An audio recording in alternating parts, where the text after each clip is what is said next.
నమస్తే శివాభి న్యూస్‌కి స్వాగతం. నా పేరు సురేష్. ఈనాటి వార్తల్లోని ముఖ్యాంశాలు.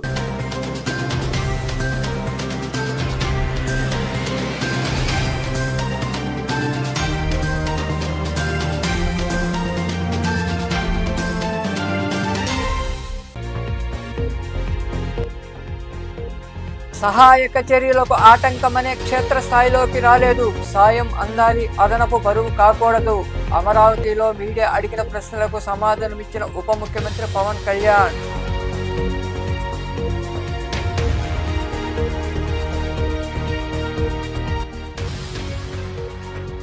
పంచాయతీకి లాభదాయకతో పాటు లీజుదారులకు ఆమోదయోగ్యమైన అద్దెలు చెల్లించేలా చర్యలు. కోట పట్టణంలో పంచాయతీ దుకాణాల్లో అద్దెదారులతో మాట్లాడిన కమిటీ ప్రతినిధులు.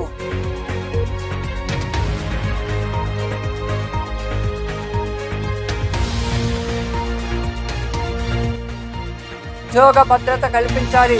నాయుడుపేటలో నిరసన ర్యాలీ నిర్వహించిన మద్యం దుకాణాల సూపర్వైజర్లు, సేల్స్ మెన్లు. అనంతరం మాట్లాడిన ఉద్యోగులు.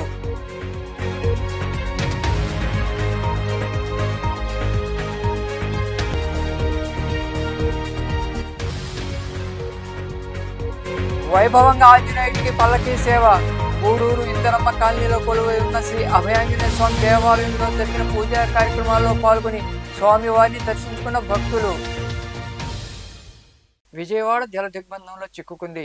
సహాయక చర్యలకు ఆటంకం కలుగుతుందని అధికారుల విన్నపం మేరకు నేను క్షేత్రస్థాయిలోకి రాలేదని ఉప ముఖ్యమంత్రి పవన్ కళ్యాణ్ అన్నారు. బాధితులకు సాయపడేలా కానీ అదనపు బరువు కాకూడదని గుర్తించి పర్యటించలేదని ఆయన తెలిపారు. బాధితులకు అండగా ఉండేందుకు పవన్ కళ్యాణ్ తన వంతు సాయంగా ₹1 కోటి విరాళం ప్రకటించారు. తారీఖు అనుకున్నప్పుడు అందరూ ఏమన్నారంటే, మీరు వస్తే ఇది మాకు రిలీఫ్ ఆపరేషన్స్కి ఇబ్బంది అయిపోద్ది, మాకు దయచేసి మీరు ఈ రిలీఫ్ ఆపరేషన్ మీరు అడ్డం అయిపోతారని చెప్పేసి వారి సూచన మేరకు నేను ఆగిపోవాల్సి వచ్చింది. ఇప్పుడు కూడా ఒకసారి వాళ్ళ నిర్ణయం తీసుకొని వాళ్ళు టేక్ ఎక్కాలి. వెళ్తే అది సహాయపడాలి కానీ మళ్ళీ ఇంకొక కేయాటిక్ మీకు తెలుసు కదా, అందుకని దాన్ని దృష్టిలో పెట్టుకుని కొంచెం ఆలోచిస్తా చట్టపాయిస్తున్నాను. అంత విషయం లేదు, కొంచెం ఇబ్బంది లేదంటే ముందు మెయిన్ అధికారులు పాపం గత 72 గంటల నుంచి వాళ్ళు నలిగిపోతాను నిద్రాహారాలు లేకుండా. సో వాళ్ళని దృష్టిలో పెట్టుకొని మళ్ళీ నేను వెళ్ళి సహాయపడాలి కానీ మళ్ళీ అది అదనపు బరువు అయితే మళ్ళీ రెస్క్యూ ఆపరేషన్స్ ఇబ్బంది కలగకూడదని చెప్పి నేను దాన్ని దృష్టిలో పెట్టుకొని నేను స్వయంగా నేను పర్యవేక్షిస్తున్నాను. 4 రోజులుగా పవన్ కళ్యాణ్ ఉప ముఖ్యమంత్రి రాలేదు, ఎక్కడ రాడని చెప్పి విపక్షాలు ఆరోపణ చేస్తున్నాయి. బాధితులను పట్టించుకోలేదని చెప్పేసి ఆరోపిస్తున్నాయి. ఫిజికల్గా మీకు కనిపించడం పద్ధతి అంటే వాళ్ళు ఏమనుకుంటారు, నేను బోట్ వేసుకొని రెస్క్యూ చేయడం కుదరదు కదా, ఆ బాధ్యత లేకుండా ఎందుకుంటాం. అది ఏంటంటే అనాలి కాబట్టి అంటే తప్ప ఎంటైర్ మీరు చూస్తే మా పిఆర్ మెషినరీ, మన పిఆర్ పంచాయతీరాజ్ మెషినరీ మొత్తం ఎంటైర్ వర్క్ చేస్తాము మా సైడ్ నుంచి. అంటే అట్లా కదా సార్, ధైర్యం చెప్పని కూడా రాలేదని చెప్పేసి వాళ్ళు ఆరోపణ చేస్తున్నారు కదా మీ నుంచి. అది నేను అట్లా అనుకోవట్లేదండి. అంటే ఏమైపోతుంది, ధైర్యం చెప్పడానికి వెళ్ళి ఒక్కసారి మీద పడ్డారు అనుకోండి. పరిస్థితులు ఎలా ఉన్నాయంటే, ఇప్పుడు నేను మొన్న పింఛన్ ర్యాంప్ దీనికి వెళ్ళాను. నేను వెళ్ళి సహాయ కార్యక్రమం అంటే నేను ఒక ప్రత్యేకమైన పరిస్థితిలో ఉన్నాను, అది మీరు అర్థం చేసుకోవాలి. ఇప్పుడు నేను వెళ్ళి కూర్చుంటే వెళ్ళిపోవద్దని, రెస్క్యూ ఆపరేషన్స్కి ఇబ్బంది కలగకూడదన్నది ఒకటే నన్ను, ఆ సూచన ఒకటి నన్ను ఆపినాను. కోట పట్టణంలోని ఆర్టీసీ కోడల ప్రాంతంలో ఉన్న దుకాణాల విషయంలో జరుగుతున్న వివాదంలో జిల్లా ఉన్నతాధికారులు కమిటీని నియమించారు. ఈ క్రమంలో భాగంగా డివిజనల్ పంచాయతీ అధికారి ఆదేశాల మేరకు కమిటీ సభ్యులు దుకాణాల వ్యాపారులను విచారించి వివరాలు నమోదు చేసుకున్నారు. కోట పట్టణంలోని ఆర్టీసీ కోడల వద్ద ఉన్న గ్రామ పంచాయతీకి చెందిన 25 దుకాణాల విషయంలో జరుగుతున్న వివాదంపై జిల్లా ఉన్నతాధికారులు కమిటీని ఏర్పాటు చేశారు. దీంతో డివిజనల్ పంచాయతీ అధికారి ఆదేశాల మేరకు సర్వే చేపట్టిన కమిటీ సభ్యులు ఆయా దుకాణాల్లో ప్రస్తుతం జరుగుతున్న వ్యాపారాలపై వ్యాపారులతో మాట్లాడారు. ఇప్పటి వరకు వారు పంచాయతీకి చెల్లించిన అద్దె వివరాలు నమోదు చేసుకున్నారు. ఈ సందర్భంగా కమిటీ చైర్మన్ మనోహర్ గౌడ్ తదితరులు మాట్లాడుతూ జిల్లా అధికారుల ఆదేశాల మేరకు విచారణ చేపట్టామన్నారు.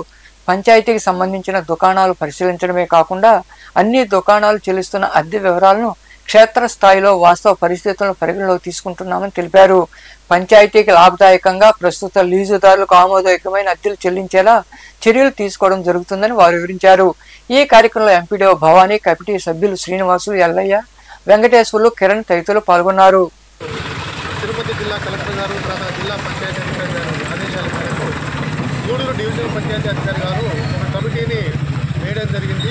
ఆ కమిటీ యొక్క ముఖ్య ఉద్దేశం ఏంటంటే కోట మండలంలో కోట గ్రామ పంచాయతీ పరిధిలో ఉన్నటువంటి 23 పంచాయతీ షాపులకు గాను బాడుగ నిర్ణయించడం కోసం ఒక సర్వేని చేపట్టవలసిందిగా మమ్మల్ని ఆదేశించడం జరిగింది.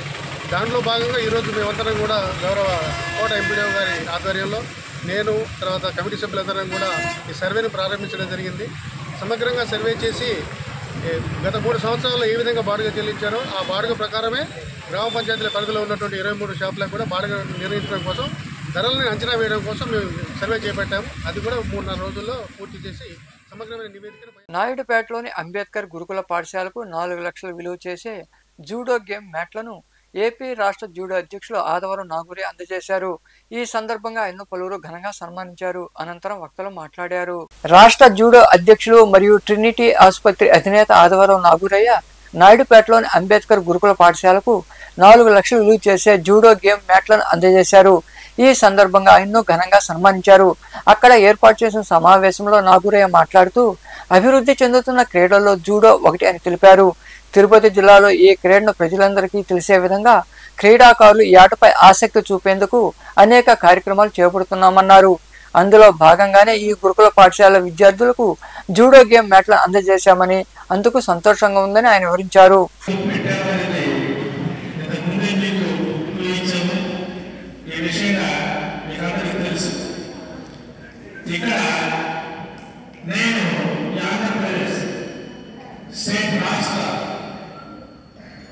అసోసియేషన్ తరఫున జూడో అసోసియేషన్ విభాగం స్పోర్ట్స్ అసోసియేషన్ జూడో అనేది ఒక విభాగం. ఆ విభాగానికి స్టేట్ చైర్మన్ను ఎన్నుకోవడం జరిగింది. మరి నాతో పాటు నా సహచరులు మా ఇక్కడ అంటే తిరుపతి జిల్లాలోని 5 మందిని సెలెక్ట్ చేసుకొని నిర్ణయించడం జరిగింది. మిగతా 5 మంది బయట జిల్లాలో అంటే ఇక్కడ జిల్లాలో పెట్టింది కాబట్టి మనవాళ్ళు ఇక్కడ నాకు సహాయం ఉండదని మనవాళ్ళు ఎక్కువ జరిగింది. అయితే ఈ జూడోకి సంబంధించి స్టేట్ వైడ్ అనేక జిల్లాల్లో అనేక సెంటర్లు ఉన్నాయి. విజయవాడలో 2 సెంటర్లు ఉన్నాయి, హైదరాబాద్లో 2 ట్రైనింగ్ సెంటర్స్ ఉన్నాయి, విశాఖపట్నంలో ఉన్నాయి, తర్వాత అమలాపురంలో ఉన్నాయి. ఈ విధంగా 4 దగ్గర 8 సెంటర్లు నడుస్తున్నాయి. కానీ అన్ని నార్త్లో ఉన్నాయి కానీ సౌత్లో మనకు. మరి సౌత్లో మేము 50 మెంబర్స్ ఈ అసోసియేషన్లో సగం మంది మేము తెలుగు జిల్లాలోనే ఉన్నాం. కాబట్టి ఈసారి ఒక సెంటర్ మేము తెలుగు జిల్లాలో పెడతా ఉంటే సరే నేర్పించడానికి ఒప్పుకోవడం. అయితే ఇది చాలా ఖర్చుతో కూడుకున్న పని. ముఖ్యంగా ఒక జూడో అనేది స్థాపించాలంటే ఒక రెగ్యులేషన్ రావాలంటే దానికి ఫస్ట్ మ్యాట్స్ ఉండాలి, రెండోది యూనిఫామ్ ఉండాలి, మూడోది రికగ్నైజ్డ్ కోచ్. మరి ఈ 3 ఉంటేనే నేషనల్ లెవెల్లో నేను గుర్తింపు వస్తుంది. వీళ్ళకి ఇచ్చిన ట్రైనింగ్ అక్కడ వరకు. ప్రభుత్వం ఏర్పాటు చేయనున్న మద్యం పాలసీతో తమకు ఎలాంటి అభ్యంతరం లేదని, అయితే రాష్ట్రంలో ఉన్న 15,000 మంది ఉద్యోగుల కుటుంబాల పరిస్థితి ఏమిటో ప్రభుత్వం స్పష్టత ఇవ్వలేదని పలువురు ఉద్యోగులు పేర్కొన్నారు. నాయుడుపేట పట్టణంలో మద్యం దుకాణాల్లో పనిచేస్తున్న సూపర్వైజర్లు, సేల్స్మెన్లు శాంతియుత ర్యాలీ నిర్వహించారు. తమకు ఉద్యోగ భద్రత కల్పించాలని వారు డిమాండ్ చేశారు.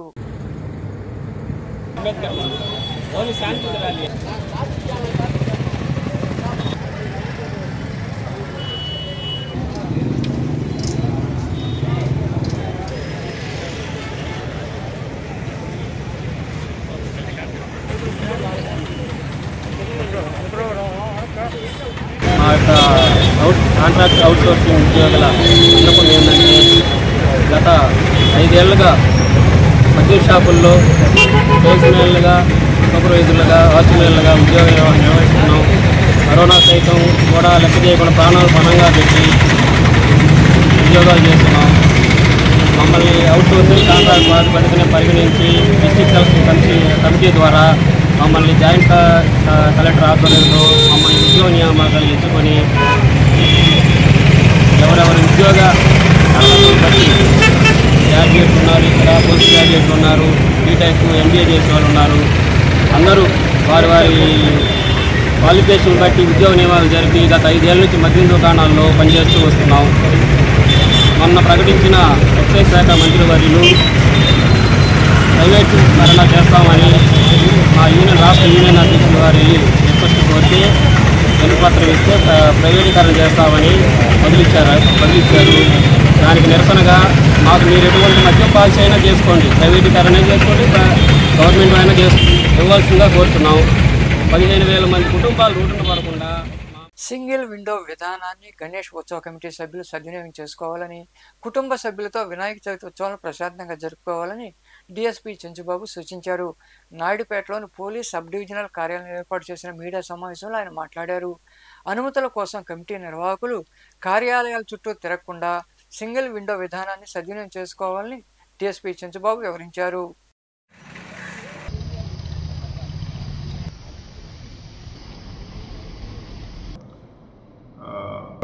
గణేష్ విగ్రహాలు పెట్టుకున్నటువంటి భక్తులకు కానీ ఆర్గనైజర్స్ కానీ ముఖ్యమైన సూచిక ప్రభుత్వం సింగిల్ విండో పద్ధతి ద్వారా అందరూ గణేష్ విగ్రహానికి అప్లికేషన్ పెట్టుకోవడం కోసం గణేష్ ఉత్సవ్ net అనే పేరుతోటి ఒక ఫ్రీ లింక్ని వెబ్సైట్ లింక్ ఒకటి క్రియేట్ చేశారు.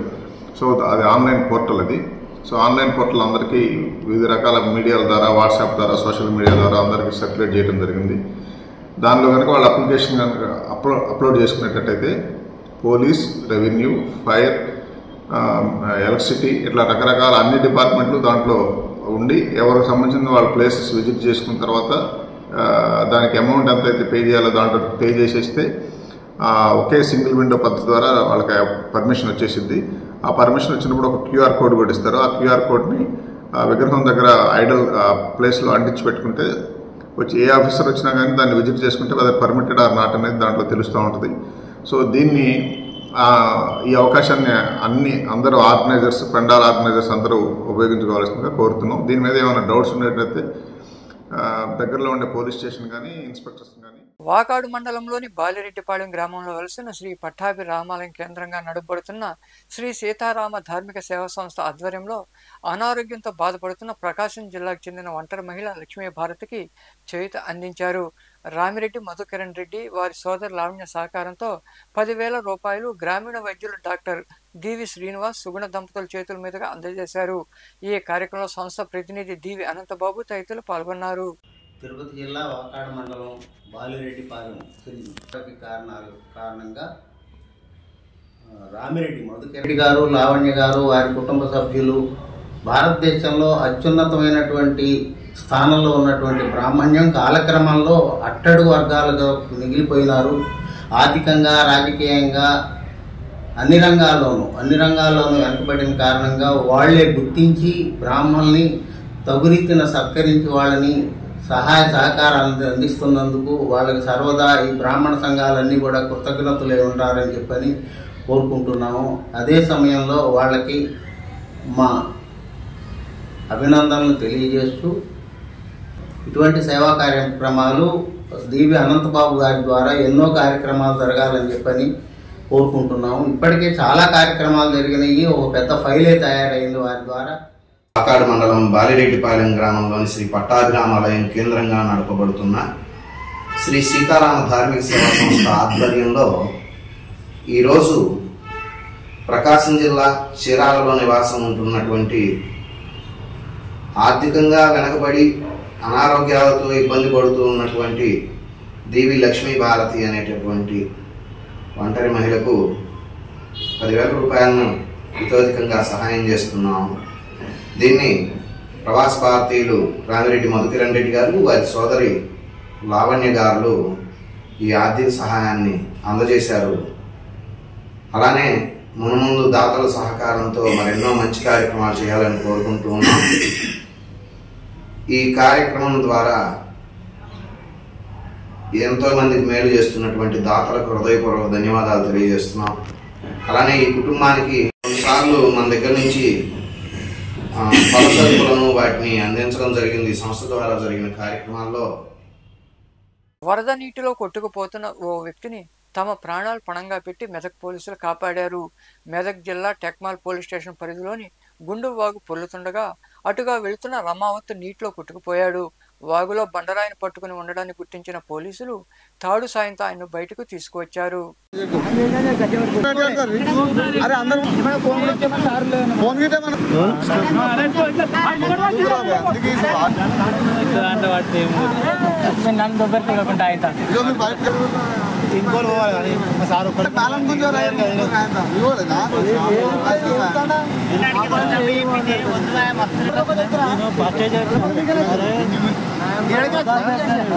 ముగ్గురు తాడు ముగ్గురు రాజు తాడు ముగ్గురు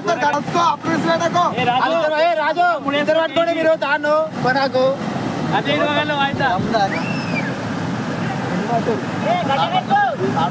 ఇద్దరు పట్టుకొని తాడు తాగారా బాబు ఆగాగు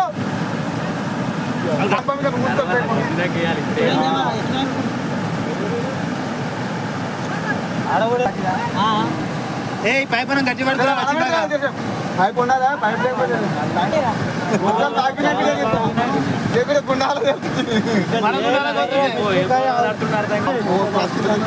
వాళ్ళందరికీ వస్తున్నా తెలిసి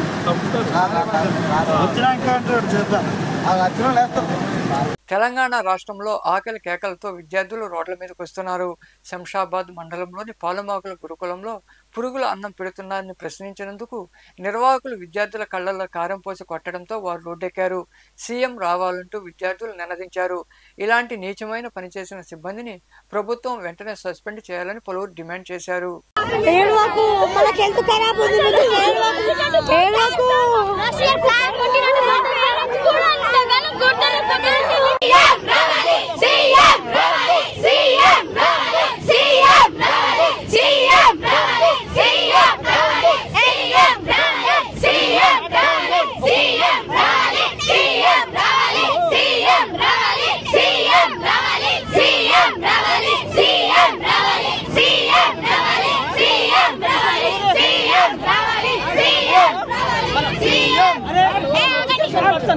ఒక మాట ఎడ్యుకేషన్ పర్సన్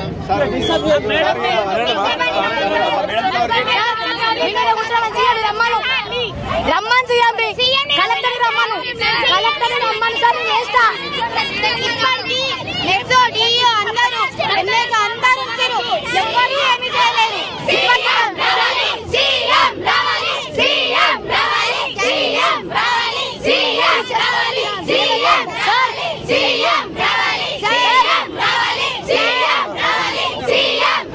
తిరుమల శ్రీవారిని తమిళనాడు మాజీ ముఖ్యమంత్రి పళనిస్వామి దర్శించుకున్నారు. వేకువజామున తోమాల సేవలో ఆయన వెంకటేశ్వర స్వామి వారిని దర్శించుకున్నారు. దర్శనం అనంతరం ఆలయ మర్యాదలతో రంగనాయక మండపంలో అధికారులు పట్టు వస్త్రాలు, శ్రీవారి ప్రసాదాలు అందజేశారు.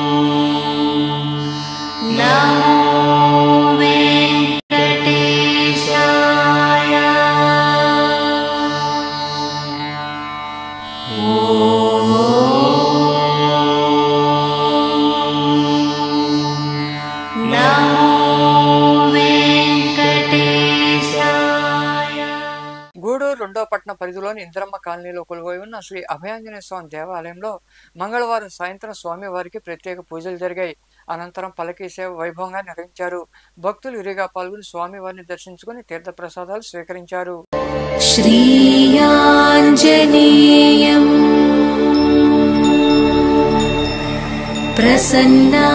ప్రసన్నాంజనేయం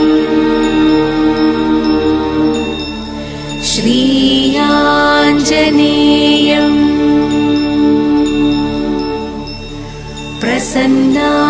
ప్రసన్నాంజనేయం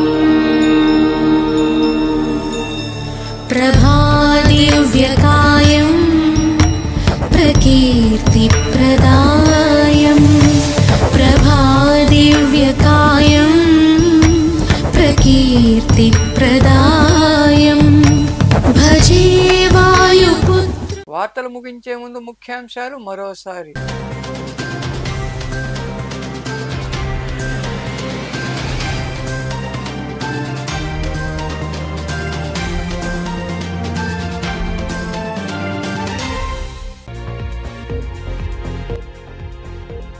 సహాయక చర్యలకు ఆటంకమనే క్షేత్రస్థాయిలోకి రాలేదు. సాయం అందాలి, అదనపు బరువు కాకూడదు. అమరావతిలో మీడియా అడిగిన ప్రశ్నలకు సమాధానమిచ్చిన ఉప ముఖ్యమంత్రి పవన్ కళ్యాణ్.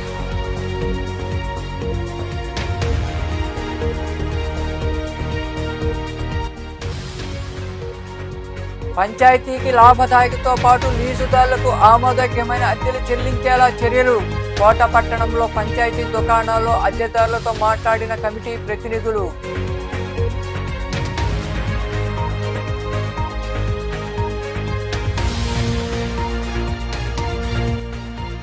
ఉద్యోగ భద్రత కల్పించాలి. నాయుడుపేటలో నిరసన ర్యాలీ నిర్వహించిన మద్యం దుకాణాల సూపర్వైజర్లు, సేల్స్ మెన్లు. అనంతరం మాట్లాడిన ఉద్యోగులు.